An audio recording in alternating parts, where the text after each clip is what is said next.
माझ्या पुन्हा एका नवीन व्हिडिओमध्ये तुमचे स्वागत आहे। ही आहे माझी बहीण अमिषा। कृष्ण जयंतीनिमित्त आम्ही डान्स तयार केलेला आहे आणि त्याचे आम्ही आज शूट करणार आहोत।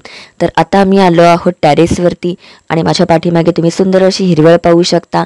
कोकणात सध्या खूपच पाऊस पडत आहे, पण आता जरा थांबलेला आहे। तुम्हा सर्वांना गोकुळाष्टमीच्या खूप खूप शुभेच्छा। तर हा आहे आमचा आजचा लुक। आम्ही असे घागरे घातलेले आहेत आणि आमच्या घागऱ्यांचे कलरसुद्धा एकदम मॅच झालेले आहेत, पण आम्ही असे काही ठरवून घागरे घातले नाही आहेत। हे आमच्याकडे जे काही अवेलेबल होते घागरे तेच आम्ही इथे घातलेले आहेत आणि आता आम्ही इथे डान्स शूट करायच्या आधी पोज घेऊन छान असे फोटो काढत आहोत। पावसाने सुद्धा आम्हाला खूपच छान साथ दिली। एवढं सगळं शूट होईपर्यंत पाऊस जराही पडला नाही आणि जेव्हा आमचं शूट झालं तेव्हा नंतर पाऊस खूपच पडला।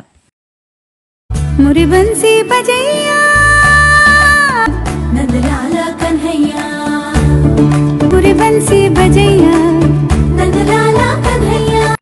डान्स शूट केल्यानंतर हा आहे दुसऱ्या दिवशीचा व्हिडिओ। तर इथे आमच्याकडे घरामध्ये श्रीकृष्णाची मूर्ती आहे, त्याचे इथे आम्ही आता पूजन करणार आहोत। तर सर्वात पहिलं आधी आम्ही दह्याने आणि नंतर दुधाने श्रीकृष्णाला आंघोळ घालून घेणार आहोत। मग साध्या पाण्याने आंघोळ झाल्यानंतर त्याची पूजा करणार आहोत। तर ही जी मूर्ती आहे ती माझ्या आजोबांनी जेव्हा आम्ही ते राहायला आलो तेव्हा घेतलेली होती आणि ही संगमरवराची मूर्ती आहे।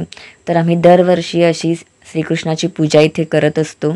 आमच्या घराचेही नाव श्रीकृष्ण कृपा असेच आहे। ह्या श्रीकृष्णाच्या मूर्तीची एक स्टोरीसुद्धा आहे की माझ्या आजोबांनी जेव्हा ही मूर्ती आणली होती तेव्हा ती चोरी करण्याचा सुद्धा प्रयत्न झालेला होता, पण माझ्या आजोबांना स्वप्नामध्ये ते दिसलं आणि आमची ती मूर्ती आता आमच्याकडे आहे आणि आम्ही त्याची दरवर्षी अशी छान प्रकारे पूजा करत असतो। तर माझा हा व्हिडिओ तुम्हाला आवडला असेल तर लाईक करा, शेअर करा आणि चॅनलला सबस्क्राईब करा।